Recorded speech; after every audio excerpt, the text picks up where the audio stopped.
రైతు భరోసా కూడా వేసినట్టు లేరు కదా లేదు లేదు ఈసారి. ఇక్కడ అదే అది మీకు ఎంపీటీ జెడ్పీటీసీ ముందు వేస్తారు అది. అచ్చచ్చో, వాళ్ళు దానికోసం కూడా ఆపారు. లైట్ తీసుకున్నట్టు అయితే. అది అందరికి తెలుసు రేపు ఎంపీటీసీ ఎన్నికలు నెల రోజుల ముందో 15 రోజుల ముందు ఉందనగా మనకి ఇది పడిపోద్దని జనానికి కూడా క్లారిటీ ఉంది. వచ్చిన రిజల్ట్ని బట్టి చూస్తే అర్బన్ ఓటర్లకి రేవంత్ రెడ్డి మీద అసంతృప్తి ఉన్నట్టే అనుకోవాలా? అంటే అర్బన్ పాలన మీద. ఓటర్లకైనా రూరల్ ఓటర్లకైనా ఈ కాంగ్రెస్ ప్రభుత్వం కొత్తగా చేసింది ఏం లేదు. రైట్. ఒకటి మీకు రైతు భరోసా అనేది ఫస్ట్ విడతలో ఇవ్వటానికి ప్రయత్నం చేశారు. రెండోసారి వాళ్ళు ఇచ్చింది మహాలక్ష్మి స్కీమ్ ఒకటి అమలు చేయగలిగారు. ఓకే. ఇవి 2 చేయగలిగారు. అంతకుముందు కాంగ్రెస్ హయాంలో వచ్చిన బీఆర్ఎస్ హయాంలో వచ్చినవి ఏవి కూడా కంటిన్యూ చేయడం ఆర్థిక పరంగా సాధ్యం కాని విషయాన్ని ఓపెన్గా చెప్పారు. వీళ్ళు ఇచ్చిన కొత్త హామీలు చేసే ప్రయత్నం చేస్తున్నారు.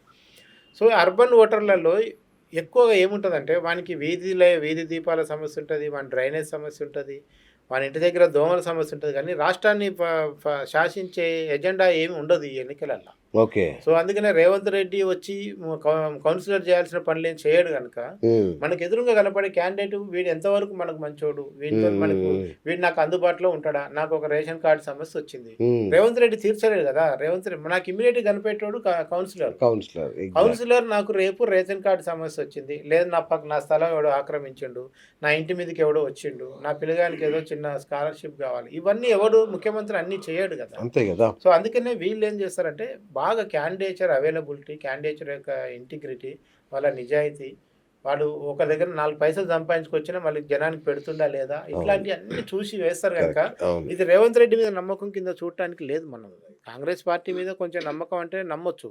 ఇప్పుడు ట్రెడిషనల్ కాంగ్రెస్ వాడు వద్దన్నా కాంగ్రెస్కే ఓటేస్తాడు, నువ్వు రూపాయి ఇచ్చినా ఇవ్వపైన వేస్తాడు.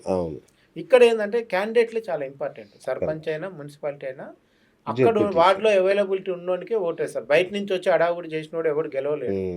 అది అందుకని ఇది రేవంత్ రెడ్డి మీద విశ్వాసం కింద చూడటానికి ఇండిపెండెంట్లు చాలా చోట్ల ఇండిపెండెంట్లు గెలిచారు విచిత్రంగా.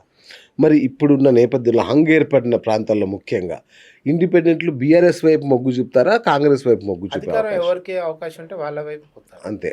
అది బీఆర్ఎస్ చైర్మన్ అయ్యే అవకాశం ఉన్న చోట బీఆర్ఎస్ వైపు పోతారు, కాంగ్రెస్ చైర్మన్ అయ్యే చోట అవకాశం chairman. All India Forward Bloc మహబూబ్నగర్లో దగ్గర అయ్యే అవకాశం ఉంది, కొట్టేపల్లిలో. అక్కడున్న ఇండిపెండెంట్ వాడు ఉంటే వాడు ఫార్వర్డ్ బ్లాక్ కి మద్దతు ఇస్తాడు తప్ప అధికారం లేని వాళ్ళకి ఎందుకు ఇస్తాడు?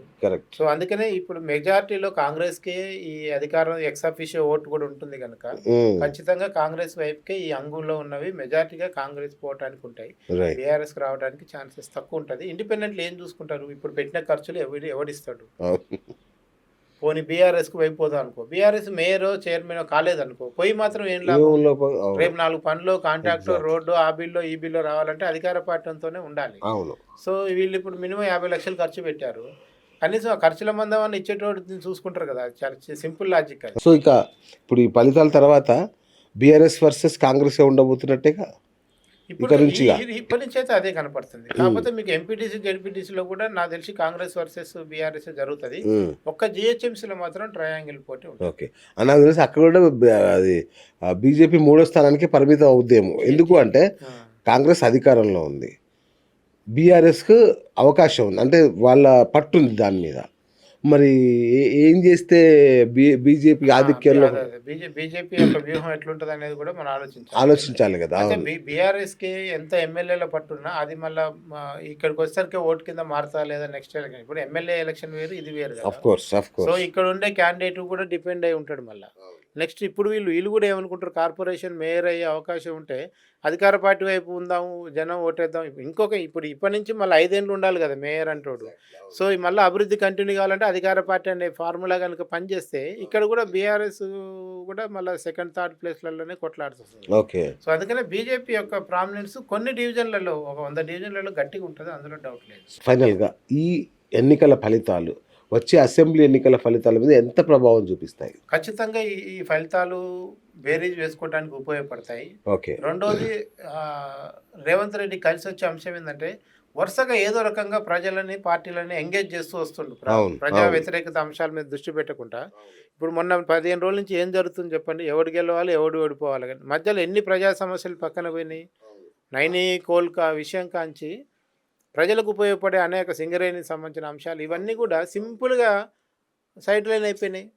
ఎవరికి వాడు నా వార్డులో కౌన్సిలర్ ఎవడైతే ఆలోచించిన కానీ నా రాష్ట్రం ఏమవుతుందని ఎవడైనా ఆలోచించిందా ఎవడు ఆలోచించలేదు. అంతే కదా. అట్లా అందుకనే రేపు ఎంపీటీసీ జెడ్పీటీసీలో కూడా ఆ లోకల్ గ్రామాల ఇష్యూస్ ఇంపార్టెంట్ అవుతాయి. అది అయిపోయినాక జిహెచ్ఎంసీ ఇష్యూస్ ఇంపార్టెంట్ అయిపోతాయి. సో అందుకని జనరల్ ఎలక్షన్ నాటికి మనం ఒక అంచనా చెప్పాలంటే ఈ రేపు వచ్చే ఎంపీటీసీ జెడ్పీటీసీ ప్లస్ జిహెచ్ఎంసీ ఈ రెండింటి అవుట్కమ్ బట్టి మనం మళ్ళీ 2028 అసెంబ్లీ ఎన్నికల్లో ఒక ప్రిడిక్ట్ చేయడానికి అవకాశం ఉంది. Okay okay, super super.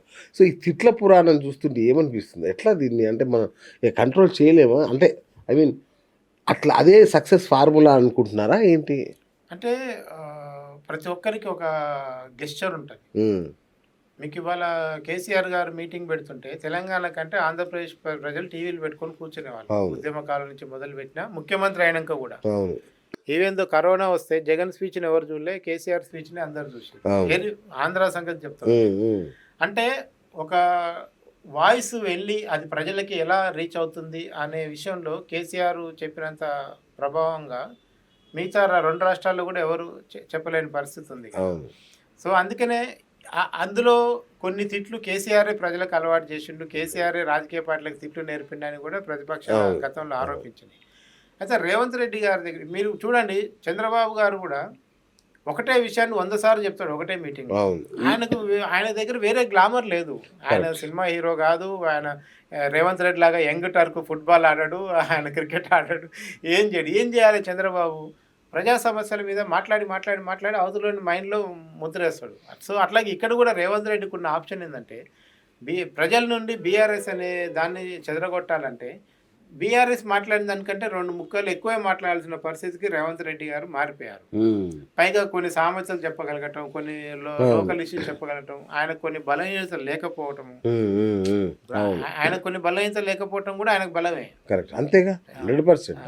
ఎందుకంటే అవతల వాళ్ళు బలహీనతలు తెలిసి వాటిని జాగ్రత్తగా స్పీచ్లలో వాడుకుంటుండు. సో ఈయనకున్న బలహీనత, ఈయనకున్న ఏకైక లాంగ్ పెండింగ్ సమస్య ఓటుకు నోటు. సో దాని నుంచి సాక్ష్యాలు కూడా కాలిపోయినట్టు. సో అది కనుక కాలిపోతే ఇంకా రేవంత్ రెడ్డి పట్టడం రేవంత్ రెడ్డి ఇప్పుడు మాట్లాడింది చాలా తక్కువ. చూడండి మీరు, రేపు ఎంపీటీసీ జెడ్పీటీసీ కన్నా మీరు అన్న ల్యాబుల్లో కనుక ఆధారాలు పోతే కేసు సుప్రీంకోర్టు నుంచి బయట పడితే కనుక ఇంకా మీరు రేవంత్ రెడ్డి పట్టుకోలేరు. ఆయన చెప్పిన రెండోసారి 11 ఏళ్ళు మిగతా 6 ఏళ్ళు కాంగ్రెస్ అధికారం అనేది ఈజీగా వర్కౌట్ అవుతుంది. Right, wonderful. సో మొత్తం మీద ఒక రకంగా కంబ్యాక్ అనుకోవచ్చు బీఆర్ఎస్కి. అటు గెలిచినా కాంగ్రెస్కి ఇది ఒక హెచ్చరిక లాగానే చూడొచ్చు. ఇక బీజేపీ అయితే చెప్పడానికి లేదు. ఆ పార్టీ ముందే కాడెత్తేస్తున్న పరిస్థితి.